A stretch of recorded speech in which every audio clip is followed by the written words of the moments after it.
Overflow genuinely controls what happens when real content is too big for its actual container, hide it, scroll it, or decide automatically.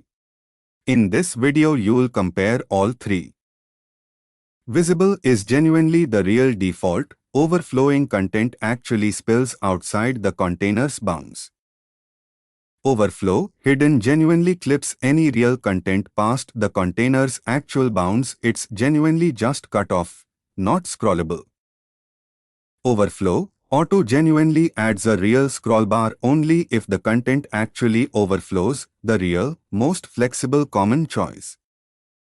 Visible genuinely is the default. Overflow spills outside the box. Hidden genuinely clips overflowing content with no scroll.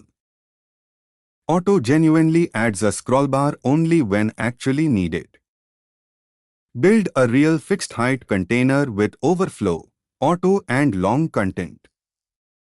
Ready to see why real flexbox replaced float for layout?